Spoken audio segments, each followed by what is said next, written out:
नमस्कार। आकाशवाणी से प्रस्तुत है समाचार प्रभात।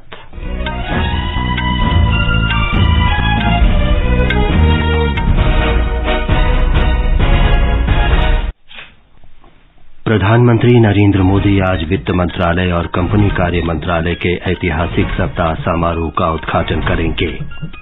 सरकारी योजनाओं से जुड़े जन समर्थ पोर्टल का भी शुभारंभ करेंगे। प्रधानमंत्री ने कहा, वस्तुओं के पुनरुपयोग और प्रदूषण रहित जीवन शैली हमारी अवधारणा है। श्री मोदी ने वैश्विक अभियान पर्यावरणीय जीवन शैली लाइफ की शुरुआत की। राष्ट्रपति रामनाथ कोविंद आज उत्तर प्रदेश में विधानमंडल के संयुक्त सत्र को संबोधित करेंगे। उत्तराखंड में कल शाम एक बस के गहरी खाई में गिरने से 26 तीर्थ यात्रियों की मृत्यु और 4 घायल। भारतीय जनता पार्टी ने एक समुदाय विशेष पर विवादास्पद टिप्पणियों के लिए पार्टी के 2 नेताओं के खिलाफ कार्रवाई की। कहा, पार्टी सभी धर्मों का सम्मान करती है। विदेश मंत्री डॉक्टर सुब्रमण्यम जयशंकर चेक गणराज्य के प्राग में भारतीय समुदाय के साथ संवाद करेंगे। नाइजीरिया में एक कैथोलिक चर्च में गोलीबारी में बच्चों और महिलाओं सहित कम से कम 50 लोगों की मृत्यु। हॉकी में Switzerland FIH hockey 5S championship मुकाबले में भारत ने पोलैंड को 6-4 से हराया। कजाकिस्तान के अलमाटी में भारत के अमन सहरावत ने बोलात तुर्लिखानोव कप कुश्ती प्रतियोगिता में स्वर्ण पदक जीता। और फ्रेंच ओपन टेनिस टूर्नामेंट में राफेल नडाल ने नॉर्वे के कास्पर रूड को पराजित किया। समाचार प्रभात में जागृति शर्मा के साथ मैं विमलेंदु पांडे। देश के 75वें स्वाधीनता दिवस समारोह के उपलक्ष्य में आजादी का अमृत महोत्सव के अंतर्गत सरकार अनेक गतिविधियों का आयोजन कर रही है। इस अवसर को जन उत्सव के रूप में मनाते हुए आकाशवाणी समाचार स्वाधीनता संग्राम और उसके गौरवशाली इतिहास पर विशेष प्रश्नोत्तरी कार्यक्रम प्रसारित कर रहा है। आज अमृत महोत्सव क्विज का 85वां प्रश्न।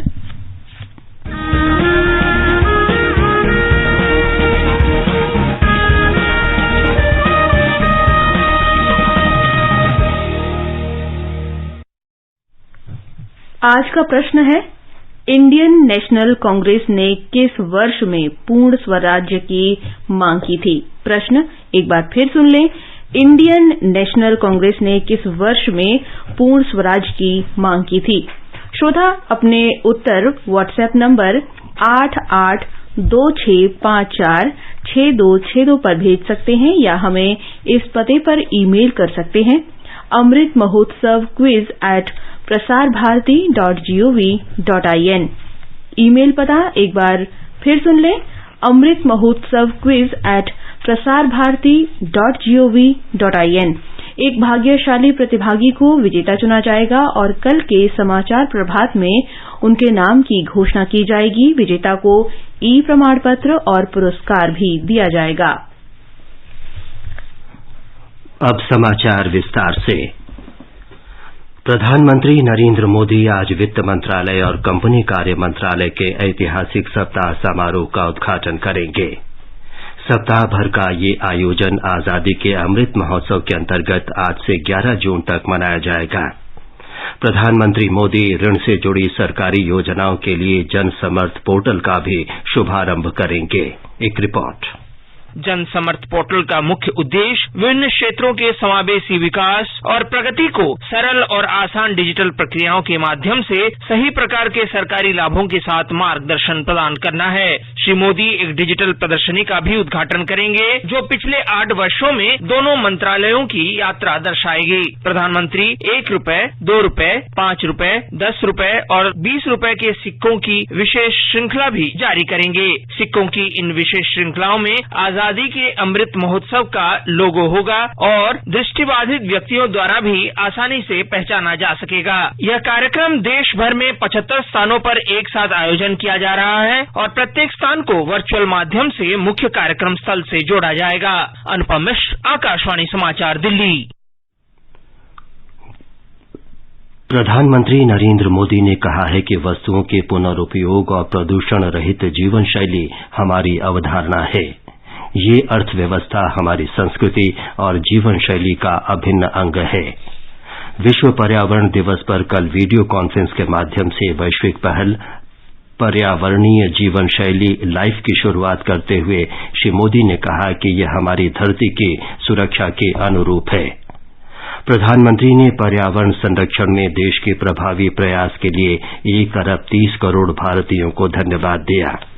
उन्होंने कहा कि देश में वन क्षेत्र बढ़ रहा है और शेर, बाघ, चीता, हाथी तथा गैंडे जैसे वन्य जीवों की संख्या भी बढ़ रही है। उन्होंने कहा कि भारत ने पेट्रोल में 10% एथेनॉल मिश्रण का लक्ष्य 5 महीने पहले ही हासिल कर लिया। इसके अलावा देश में लक्ष्य से 9 वर्ष पहले ही गैर जीवाश्म ईंधन आधारित स्रोतों से विद्युत क्षमता बढ़कर 40% हो गई है। प्रधानमंत्री ने पिछले वर्ष ग्लासगो में 26वें संयुक्त राष्ट्र जलवायु सम्मेलन में लाइफ का विचार प्रस्तुत किया था। प्रधानमंत्री नरेंद्र मोदी ने कहा है कि भारत पर्यावरण संरक्षण के प्रयासों में अग्रणी भूमिका निभा रहा है।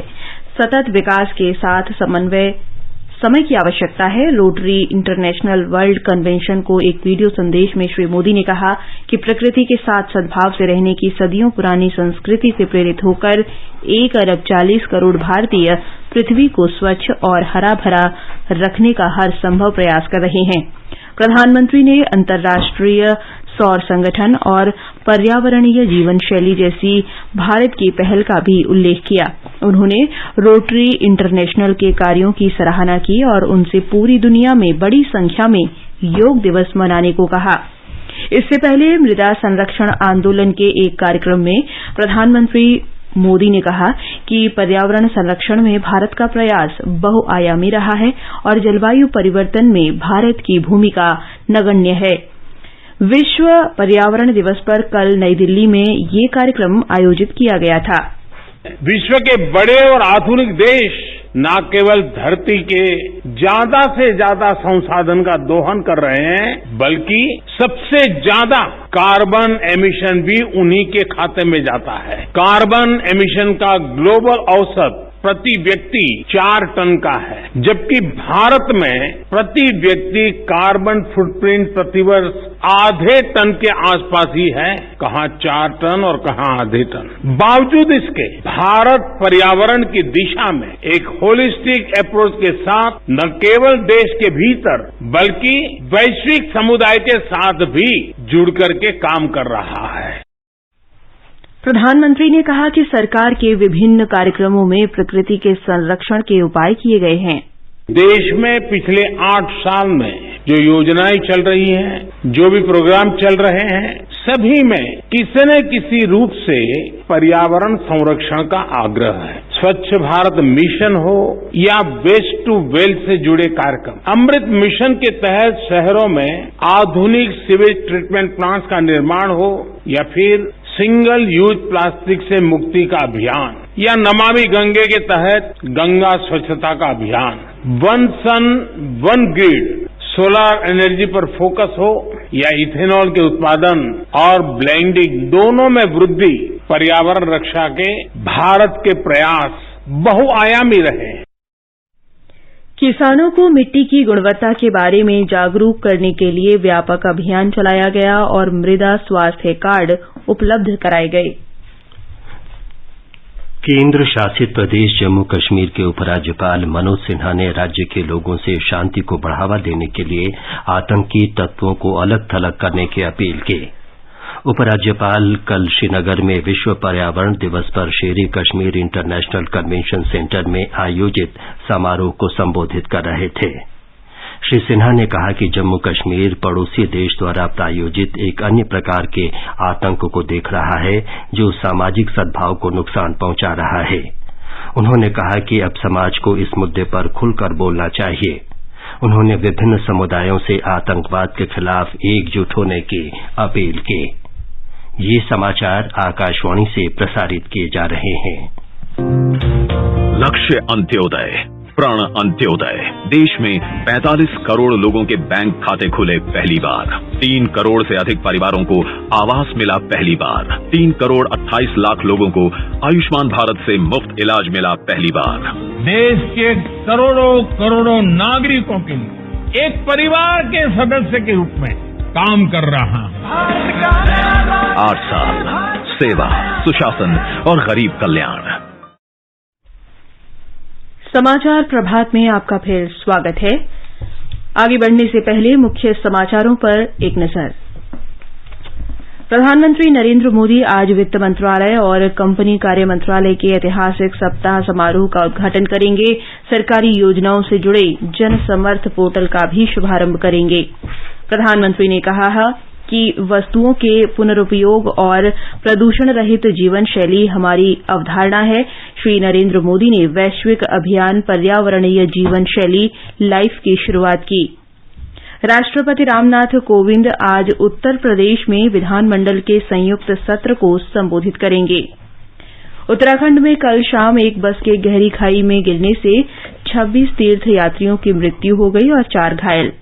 भारतीय जनता पार्टी ने एक समुदाय विशेष पर विवादास्पद टिप्पणियों के लिए पार्टी के 2 नेताओं के खिलाफ कार्रवाई की। कहा, पार्टी सभी धर्मों का सम्मान करती है। विदेश मंत्री डॉक्टर सुब्रमण्यम जयशंकर चेक गणराज्य के प्राग में भारतीय समुदाय के साथ संवाद करेंगे। नाइजीरिया में एक कैथोलिक चर्च में गोलीबारी में बच्चों और महिलाओं सहित कम से कम 50 लोगों की मौत हो गई। हॉकी में Switzerland FIH hockey 5S championship मुकाबले में भारत ने पोलैंड को 6-4 से हराया। कजाकिस्तान के अलमाटी में भारत के अमन सेहरावत ने बोलाट तुर्लिखानोव कप कुश्ती प्रतियोगिता में स्वर्ण पदक जीता और फ्रेंच ओपन टेनिस टूर्नामेंट में राफेल नडाल ने नॉर्वे के कास्पर रूड को 6-3, 6-3, 6-0 से हराया। कंपटीशन की अगर आप कर रहे हैं तैयारी, तो उनके लिए ऑल इंडिया रेडियो पर हम लाए हैं अभ्यास, एक ऐसा कार्यक्रम जिसमें आप पूछेंगे सवाल व्हाट्सएप नंबर 9289094044 पर, या फिर ईमेल करेंगे abhyas.airnews@gmail.com पर, और हमारे विशेषज्ञ देंगे इसका जवाब। इस बार का विषय है इकोनॉमिक्स और सवाल भेजने की अंतिम तारीख है 8 जून। आपका अभ्यास हमारा प्रयास।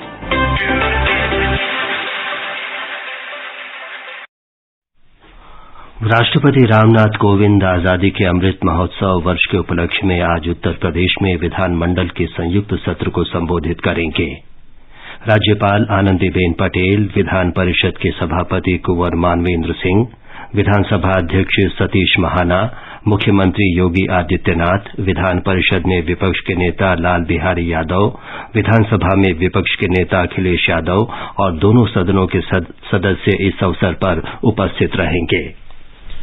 उत्तराखंड में डामटा के नजदीक एक बस के गहरी खाई में गिरने से 26 तीर्थयात्रियों की मौत हो गई और 4 घायल हो गए। बस में सवार 32 यात्री मध्य प्रदेश के पन्ना जिले के हैं। ये दुर्घटना यमुनोत्री राष्ट्रीय राजमार्ग पर डामटा और बर्नीगाड़ के बीच हुई। अधिकारी दुर्घटना स्थल पर पहुंच गए हैं और बचाव अभियान जारी है। घायलों को डामटा के सामुदायिक स्वास्थ्य केंद्र ले जाया गया है। उत्तराखंड के मुख्यमंत्री पुष्कर सिंह धामी ने दुर्घटना की जांच के आदेश दिए हैं। एक रिपोर्ट।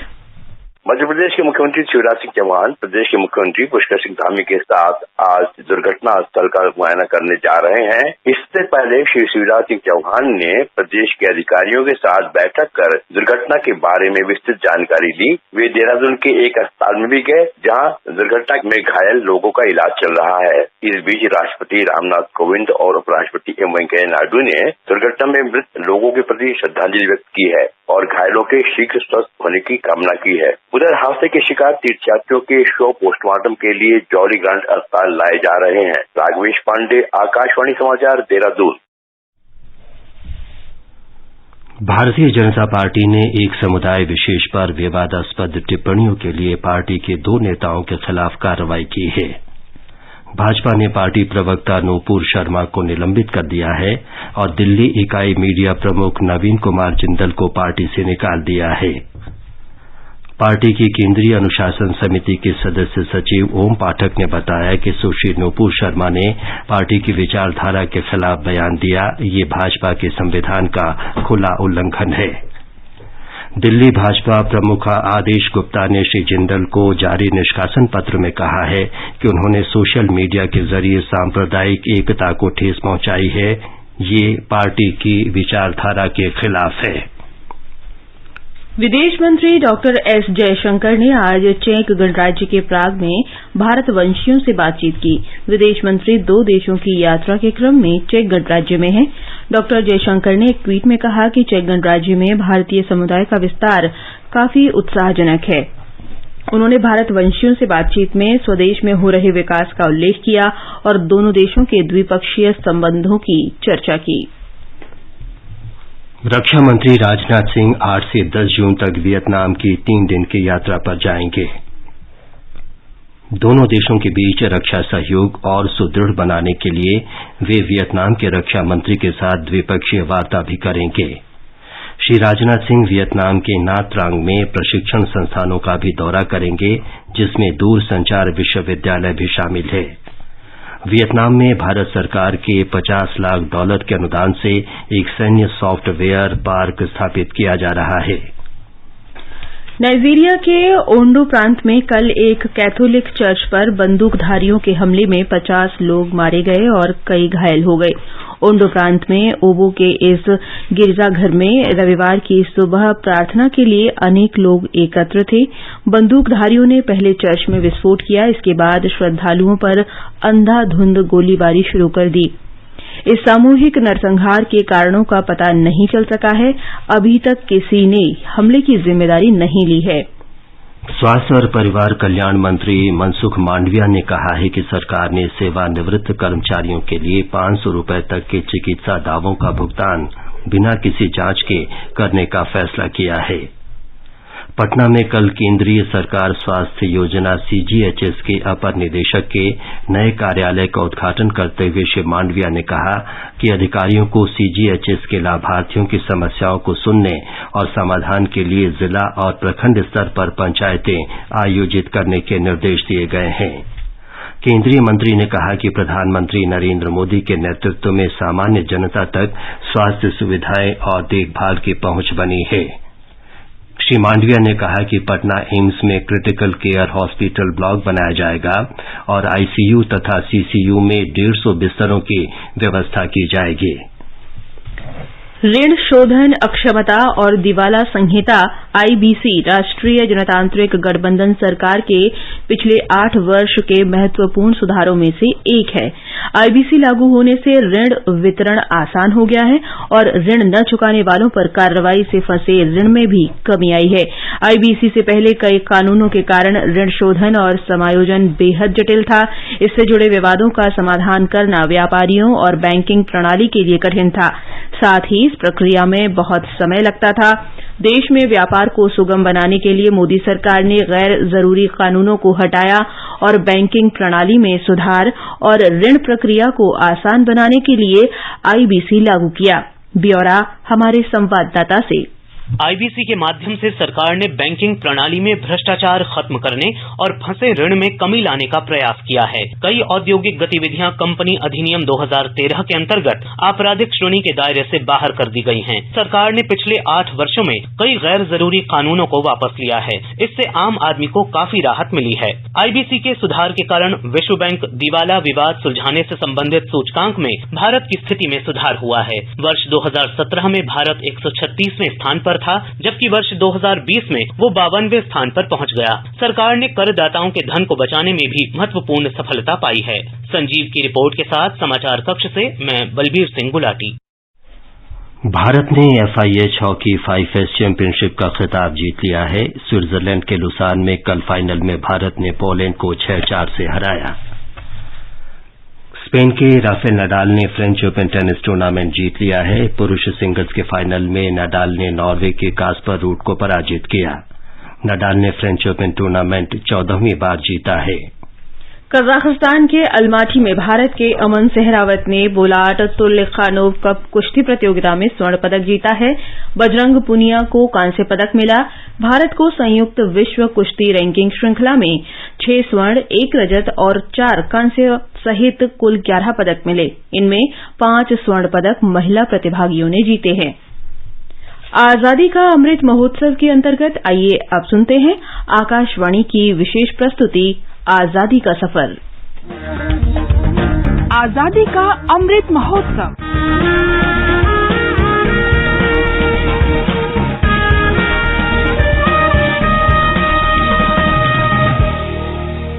आजादी का सफर आकाशवाणी के संग भारत का शानदार स्वाधीनता संघर्ष आधुनिक विश्व के महानतम संघर्षों में से एक है। आकाशवाणी से हम आपके लिए प्रतिदिन ला रहे हैं इस शानदार संघर्ष की झलक।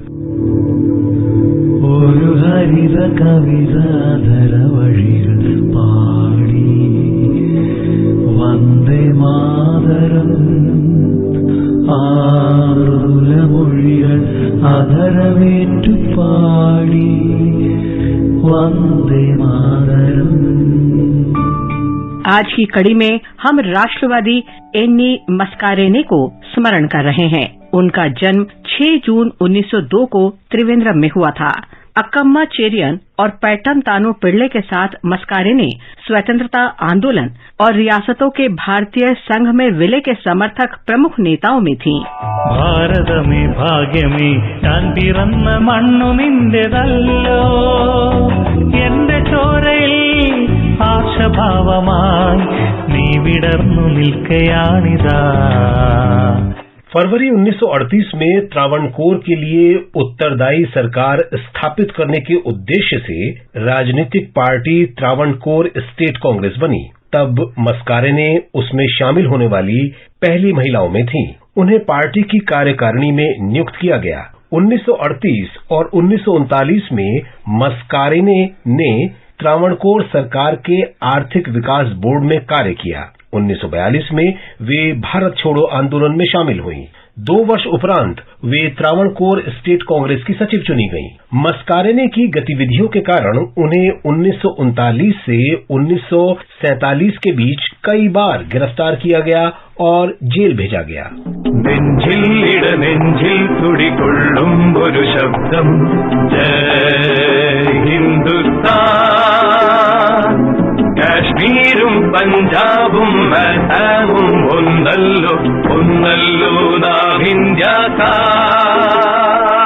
मस्कारेने ने संविधान सभा में त्रावणकोर और कोचीन संघ की रियासत का प्रतिनिधित्व किया। सभा में उन्होंने संघवाद के मुद्दे पर वक्तव्य दिए। वे 1948 और 1952 के बीच त्रावणकोर और कोचीन विधानसभा की सदस्य भी रहीं। वहां उन्होंने कुछ समय के लिए स्वास्थ्य और बिजली मंत्रालय का उत्तरदायित्व भी संभाला। मस्कारेने स्वतंत्र उम्मीदवार के रूप में प्रथम लोकसभा के लिए निर्वाचित हुईं। वे केरल की पहली महिला थीं जो लोकसभा के लिए चुनी गई थीं।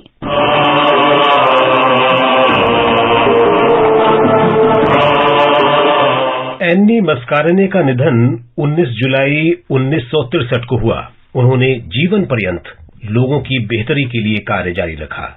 इस महान राष्ट्रवादी महिला को नमन। ಜೋಗದ ಸಿರಿ ಬೆಳಕಿನಲ್ಲಿ ತುಂಗೆಯ ತೆನೆ ಬಳುಕಿನಲ್ಲಿ ಸಹ್ಯಾದ್ರಿಯ ಲೋಹದ ದಿರವು ತುಂಗದ ನಿಲುಕಿನಲ್ಲಿ। हम राष्ट्रवादी हनुमंतप्पा नरसिम्हैया को भी स्मरण कर रहे हैं। उनका जन्म 6 जून 1920 को कर्नाटक के होसूर में हुआ था। युवा राष्ट्रवादी 1935 में बेंगलुरु में नेशनल हाई स्कूल में पढ़ने गए। वो स्कूल आरंभिक वर्षों से ही उनके लिए महात्मा गांधी के साथ बातचीत का मंच बन गया। महात्मा गांधी इस स्कूल में आए और युवा नरसिम्हैया ने गांधी जी के भाषण का अनुवाद किया। वे आजीवन गांधीवादी बन गए और भारत छोड़ो आंदोलन के दौरान 9 महीने जेल में रहे। नित्य हरिद्वर्णवनद तेज गंध तरुಗಳಲ್ಲಿ ನಿತ್ಯೋತ್ಸವ ತಾಯಿ ನಿತ್ಯೋತ್ಸವ ನಿನಗೆ ನಿತ್ಯೋತ್ಸವ ತಾಯಿ ನಿತ್ಯೋತ್ಸವ। स्वतंत्रता के उपरांत नरसिम्हैया शिक्षक के रूप में नेशनल कॉलेज बेंगलुरु चले गए। नरसिम्हैया 1961 में बासावनागुडी में नेशनल कॉलेज के प्राचार्य बन गए। बाद में वे 1972 में बंगलौर विश्वविद्यालय के वाइस चांसलर बने। नरसिम्हैया को विश्वास था कि शिक्षा और तार्किक चिंतन जनता के उत्थान के माध्यम है। उन्होंने कोल्लार जिले के दूर-दराज गांवों में 5 स्कूल और कॉलेज खोले।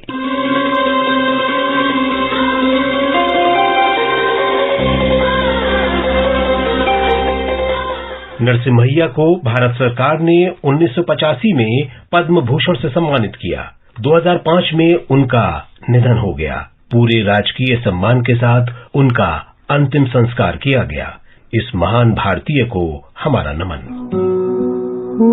আমার দেশের মাটি তোমার পরে ঠেকাই মাথা।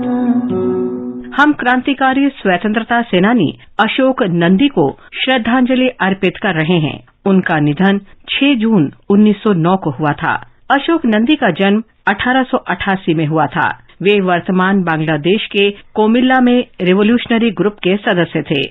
उन्होंने 1905 में बंगाल के विभाजन के विरोध में आंदोलन में सक्रिय रूप से भाग लिया। नंदी को अलीपुर बम केस में उनकी भूमिका के लिए 1908 में गिरफ्तार कर लिया गया। 6 जून 1909 को प्रेसिडेंसी जेल में उनका निधन हो गया। शहीद नंदी को हमारा नमन।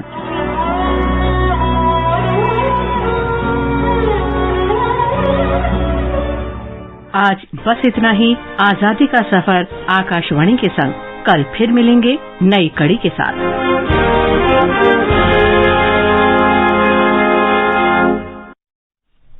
जागृति, अब बताएं कि आज के समाचार पत्रों में क्या विशेष है। जी विमलेंदु, देश में एक दिन में 4000 से अधिक लोगों में कोरोना संक्रमण की पुष्टि पर जनसत्ता की सुर्खी है। दैनिक संक्रमण दर 1% से ऊपर 34 दिन बाद आया उछाल। उपचाराधीन मरीजों की संख्या 24,000 से अधिक हुई। अमर उजाला की खबर है, भारतीय रिजर्व बैंक की मौद्रिक नीति समिति की बैठक आज से, रेपो दर बढ़ने के आसार। आभासी दुनिया में असली घपले शीर्षक से राजस्थान पत्रिका की बड़ी खबर है, क्रिप्टो करेंसी ने 46,000 लोगों को लगाया 7,761 करोड़ का चूना। इंस्टेंट लोन ऐप से हजारों लोगों से करोड़ों की वसूली। सोशल मीडिया से साठगांठ कर क्रिप्टो करेंसी की धोखाधड़ी। बुलेटिन समाप्त होने से पहले अमृत महोत्सव क्विज का आज का प्रश्न एक बार फिर सुन लीजिए। इंडियन नेशनल कांग्रेस ने किस वर्ष में पूर्ण स्वराज की मांग की थी? आप अपने उत्तर व्हाट्सएप नंबर 8826546262 पर भेज सकते हैं। अंत में मुख्य समाचार एक बार फिर। प्रधानमंत्री नरेंद्र मोदी आज वित्त मंत्रालय और कंपनी कार्य मंत्रालय के ऐतिहासिक सप्ताह समारोह का उद्घाटन करेंगे। सरकारी योजनाओं से जुड़े जन समर्थ पोर्टल का भी शुभारंभ करेंगे। प्रधानमंत्री ने कहा, वस्तुओं के पुनरुपयोग और प्रदूषण रहित जीवन शैली हमारी अवधारणा है। श्री मोदी ने वैश्विक अभियान पर्यावरणीय जीवन शैली लाइफ की शुरुआत की। राष्ट्रपति रामनाथ कोविंद आज उत्तर प्रदेश में विधानमंडल के संयुक्त सत्र को संबोधित करेंगे। उत्तराखंड में कल शाम एक बस के गहरी खाई में गिरने से 26 तीर्थ यात्रियों की मृत्यु हो गई और 4 घायल हो गए। भारतीय जनता पार्टी ने एक समुदाय विशेष पर विवादास्पद टिप्पणियों के लिए पार्टी के 2 नेताओं के खिलाफ कार्रवाई की। विदेश मंत्री डॉक्टर सुब्रमण्यम जयशंकर चेक गणराज्य के प्राग में भारतीय समुदाय के साथ बातचीत की। और नाइजीरिया में एक कैथोलिक चर्च में गोलीबारी में बच्चों और महिलाओं सहित कम से कम 50 लोगों की मौत हो गई। और FIH हॉकी 5S चैंपियनशिप में फाइनल में भारत ने पोलैंड को 6-4 से हराया। इसके साथ ही समाचार प्रभात का ये अंक समाप्त हुआ। नमस्कार।